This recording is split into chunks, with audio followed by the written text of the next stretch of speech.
Good morning, everyone. Thank you for being here. Thank you for listening, to being open. I was listening yesterday to an interview to Very V, and someone asked him, "What is one of your best gifts, of your superpower?" And he said, "The ability to listen, doesn't matter who speaks, to take in the message and then decide." And I truly resonated with that. I do agree it's a superpower. It might be very constructive to be open to receive or to see, and then you're always retain that wonderful intelligence to filter, to decide what to take on and what to leave. This message today is very special. It arrived last night, which was the 2nd of March 2025. As always, at any time you will come across and receive it, is it meant for you to receive. Beautiful message that is on intuition. What is it? What is not? A bit on polarity. What to do to realize, recognize the intuition, discern from what may be deceiving, and follow the guidance. Follow the guidance of your true self, the universe around you, the divine intelligence, if you like to call it God, angels, Buddha, anything that you resonate with. It's all one, it's all the same. Now, regardless of beliefs or anything you are doing at the moment, if you're open to listen, today, before to take in this message channel by the Pleiadians, I'd like to invite you to take just a few breaths, to connect with your breath, the sound of it. And if you're walking or seated, you may want to also connect your feet with the very ground. And imagine like a tree with its roots expanding down. You're going to try to do the same if you wish. Imagine expanding your roots all the way down, grounding to the very heart of Mother Gaia with the intention of raising your intuition. Try to feel that connection more grounded. Sometimes I do this while walking if there is not enough time to pause. So wherever you are is perfect. Obviously, if you're operating any machine or driving, do not close your eyes. And still take on the message. You're always welcome to come back to this message anytime you need or it resonates with you. And as you go from your roots up through the body, your energy centers, keep coming back to the breath.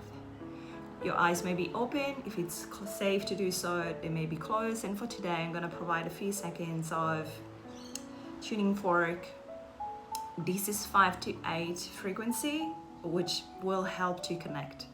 The aim is just to breathe in that beautiful life force, that beautiful connection with yourself, with the divine in you, with anything that is guiding, with anything that feels true and light for you. And just exhale anything that's not good, any distraction, anything that is not longer needed.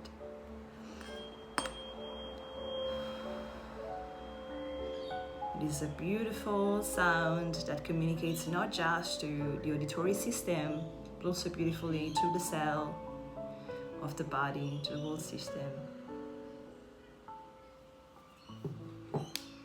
Take one more breath. And beautiful. Let's see the message. We are the Pleiadians, Council of Light. This message will be about intuition and how people can use it, recognize it, discern it, for their best interest and greater good. Do you know that sensation of inner knowing, that sense when you are guided? When you receive a message for you or others, where you have an idea or something suddenly appear more clear to you, it could be an insight or a sign you hear or see around you that for some reason really stands out for you. Those, dear ones, are signs that we are trying to communicate with you. Those are all signs that are communicating with you and are trying to guide you. Do not be surprised when these signs arrive in your life. When the intuition guides you, gives you chills, gives you that gut sense, or just an undeniable, solid sense of inner knowing. Welcome it. Expect it as a given. You are always guided. This is highlighted. You're always guided. This was also part of the collective agreement for the soul experience on planet Earth, and for those willing to listen, to ask, to see, to recognize and to follow the signs, those signs in light, and authenticity, because polarity is always part of the experience, and as such, it may try to test you or to detour you, to bring you off path if you wish. If you follow and see the right signs, if you welcome that connection with your own soul, with your own light, then doors of miracles can open to you. These can be no short of amazing or adventurous, depending on your soul plan and life lesson upon incarnation in the body that you are in. Some will have a smoother, more gentle experience, others halfway, and some may and will have a journey on the edge of the polarities, intense trauma, challenges, as well as truly big joy, wealth, fortune, success, and so on. Follow the sign, and as you learn to recognize them, don't be afraid to pause and to ask questions. For example, is this true? Is this really in my best interest? Is this in light? Is this the best for me? And so on. You can always ask questions. How to know? As she teaches, check in your heart. This may come natural to you or require proactive time, honesty, patience, and discernment. The distinguishment of attuning within, of leaving the thoughts of the mind, the subconscious programming, the ego aside, the unnecessary noise, and to clear the vessel, to attune in the inner silence, and from that silence, to recognize as arises that voice of your heart. That is the voice of the truth. This is not an emotion or a fleeting sensation. And they add sort of a exclamation point here, as in, don't be foolish. Like when you feel that, it is, don't confuse, the message is, do not confuse the voice of the heart with something fluff or with something like a fleeting emotion. It is not that. The voice of your heart that you may find located like a sensation giving a straight yes or no, for example. If you follow within, you try to attune, this is my integration in the second, you try to attune in, you try to locate within the body and your senses, your recognition, where is your heart located? And if you'd have to ask that question, so when a sense or signs come and you ask, is this in light? You're not waiting for a response to come from your rational mind. You're not waiting to make a cognitive idea whether that's true or not. You go within, you learn to discern the silence, and you ask straight to your heart, is this in light? And look for the first sense that comes. It may be a straight yes or no. This is what they mean. I'll continue the reading. They say, maybe a voice from your heart chakra, or from there radiating to full body and self-knowing. So it may stay in the heart, it may radiate and expand to the whole body. The heart is the North Pole guiding you and the center of discernment. Do not underestimate or give this power away, dear ones. With the rise of technology and AI, many are rushing to replace their senses, their ability to question, and remember their own inner technology. They're willing to give that away for advanced or seemingly so convenience. Remember who you are. And this was in capital letters. Remember who you are. You all humans. Understand, recover, discover, and fall in love with the power of human nature. And all the magic, the potential, and yes, that inner, very advanced technology that you already hold within. This is much, much greater than what you think. Society may have you thinking it is not, that you are finite, that you are not enough, never enough. Stay open and aware in your eyes, in your mind, in your heart. Tap into the potential of your soul. Invite that in. If It is there for you and it with you always. All that guidance is always with you. We are here, yes, reminding the one is all and the all is one, but we'll see this another time. Learn to find and recognize and protect the voice and the power of the heart. Always remember, your heart is your North Pole. It's always guiding you towards the truth. We love you, the Pleiadians. Thank you, thank you, thank you. This was such a powerful message. What I am at this point of my journey astonished by is that sometimes when in this state of receiving, messages that I was not expecting may come. And sometimes it may come something that is relevant to an issue that I have been facing or something that has been brought up by other people around me. These signs are always connected. It's like when you start to, say for example, you want to go to a destination. You want to go to Rome, or you want to go to Sydney Centre. And so you may not arrive right away. Before you are, when you're in another location, you may have the signs that you may see, okay, this is just a sign. I'm on another road at the moment. It's not connected, I'm not there yet. But all the signs, the ones that are more obvious and the ones that are less obvious, are guiding you towards that location, towards that destination. And it's so beautiful how everything, all the synchronicity are so interconnected. How did this resonate with you? What are some concerns or questions that you may have, even about recognizing intuition? I've been guided to share more, even to help people or integrate on their own present discernment or clarify how to distinguish, what to discern. So even, for example, how to distinguish a sign that may be in your best interest versus not. Someone yesterday was saying, how do I prioritize when there is so much to do?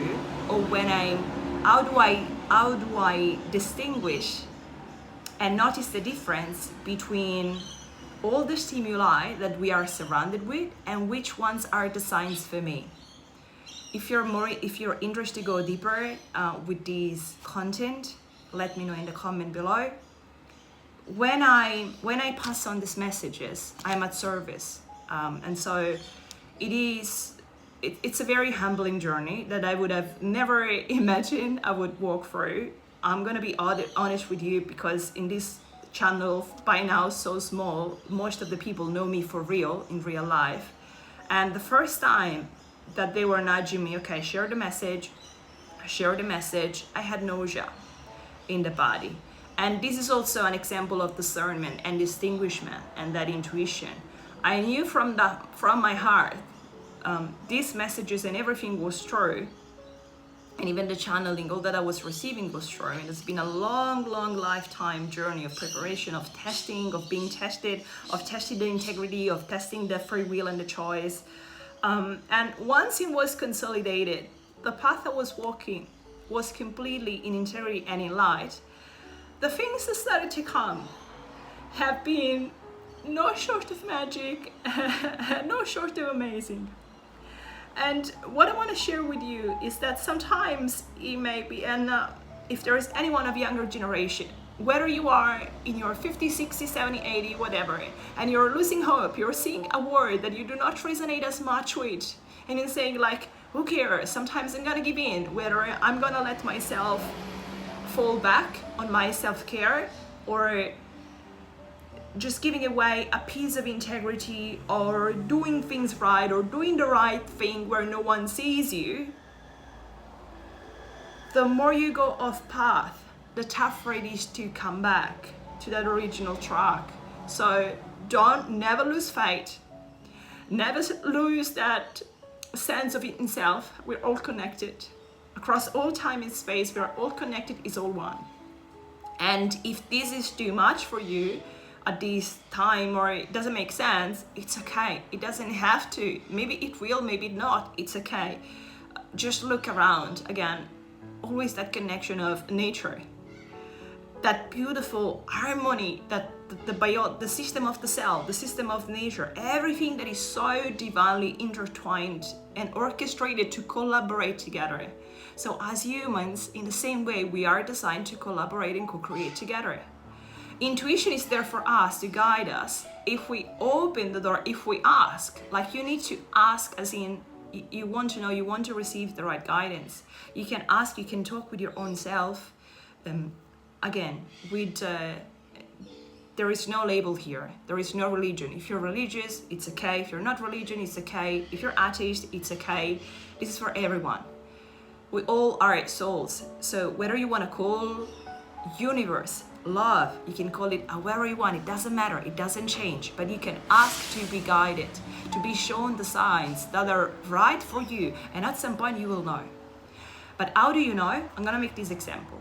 So imagine you have a room that is so cluttered with objects, with old stuff that you don't need anymore, belongings from other people, things that are broken or run down, dust, mold. How can you find in that room what is meant for you? How can you find the light and how can the energy flow? Makes much easy sense, yes? It's gonna be much harder. So first, you need to be honest with yourself and willing to look within, cleanse, clear the dust, the dirt, the mold, the objects that you don't need. Allow the energy to flow. Okay, beautiful. Now you're able, as you go through that process, now you're able to see this belongs to me. This belongs to a family member that dropped it here. This, I don't know, this came, I don't want it. So you're able to, as you look, it's a process. It might be slow. Some people may have an inner talent. I call it talent, even if that's acquired gifts or skills through other lifetimes that comes more natural. Others may need to spend a little bit more time. Others may have a stronger intuition. Others may be very logical mind. They want the data, they want the science, and later on in life, they're gonna rekindle with that intuition so part. Polarity. You can start from one edge, you can start from the other edge, and we'll learn from each other. That's absolutely beautiful and mind-blowing for me. So it doesn't matter where you are at or where you're starting. This person can easily make sense. You go for the cleansing, you start to discern, you become more aware of what is yours, what is not, and you distinguish. And then, as this message that we just read is saying, go within. Silence the thoughts, silence the distraction, go within. Learn to discern. When a thought come up, try to locate it. If you try to think something from your mind, try to see, okay, like I'm gonna make a decision or where to go this morning or what pair of shoes to wear, whatever. Notice. Trace back the origin of that thought in your mind and follow it. Okay, now you know that when you're thinking something actively, that's where it comes from. And as you go through your day, whether you're seated in a meditation or you're going around in your day as you normally would do, try to notice. You receive a message, it's an inner knowing, it's a sensation, it's a chill. What is that trying to tell you? Is there a message in there? Is it not? Is that chills because it is cold objectively? Or maybe someone walked by and if there is a chill like this person is really not good energy for you, or maybe it's a chill like, hey, like this, you and that person are actually meant to connect and to share something together. How do you know? You don't necessarily need to have an answer right away. It can be a learning process. You can take it as a case study, formulate an opinion, and then allow the time and the signs to show you either to validate that or not. And so now you have learned, and you learn a little bit more even on the reliability of your discernment process. And then you repeat that again and you refine it. And if you want your journal, you take notes. If you remember, good, but it's always good to have a sort of a diary for your progresses or anything particular that happened that day, and you keep going. And it's like a two-way conversation. It's like with your partner or best friend. You show them, you want to talk to them. They see the interest, they may want to reciprocate it more, and that bonds unify and strengthens. When you start speaking with the universe on your soul, is exactly the same. You need to open the door, you need to manifest that you are there to receive the sign and to communicate back. And that connection, again, it may not happen in one day. Don't be pissed off at yourself or say, okay, this doesn't work if you just tried a day or two. It's a life path. It can be a beautiful process of integration. Sometimes things are not happening because you're not asking. Sometimes there are blockages beyond what we can see through the mind's eye, through the eyes, and that those can be worked on. Sometimes it's not time. So sometimes there are soul contracts and other timing that are divinely orchestrated for our best interest. But as a general rule, we always have free will in the body. So if you decide, if you show up and start asking for the signs, be open and notice what comes through. Discern what is yours, what is not. Discern the faults, leave aside the noise, keep coming back to the senses. Try to connect with the heart. Try to connect with the senses within. May come through the throat chakra, the expression of your higher self, the crown chakra, the downloading of other and higher messages. The center of the discernment and your North Pole will always stay the heart. As scientists say, one which Fred Braden, fantastic human, it's been so much work. The heart has an electromagnetic field that is 10,000 times stronger than the one generated by the mind. So it is so true. We have this inner technology we haven't either tapped into yet. And when we start to combine the AI, the real technology, the phone technology, the artificial intelligence with our own human inner technology, then that's the greater power. That is the beauty. And it's something free that you can try on your own. You can start wherever you are. You don't need expensive resources. Try with yourself. Experiment. Take it with curiosity. Take it with the curiosity of a child. And just be willing to learn and to explore what you have within. Those senses will continue to reinforce. Your ability to connect with your heart and your senses and your intuition will continue to improve and grow. And that strong voice of the heart, you will find, is always there to guide you. You really need to be willing to pause, to go within, to find it. If you don't find it right away, it's okay. It's not an emotion, it's not a fleeting sensation. Go within, connect with that truth, find it, connect with it, and ask for questions in your best and highest interest. And it will guide you always in the truth. I hope today's video was helpful. I'll see you in the next one. Any comment, always let me know. You're always welcome to reach out, whether in public or in private. Send you a wonderful day, and I'll see you next time.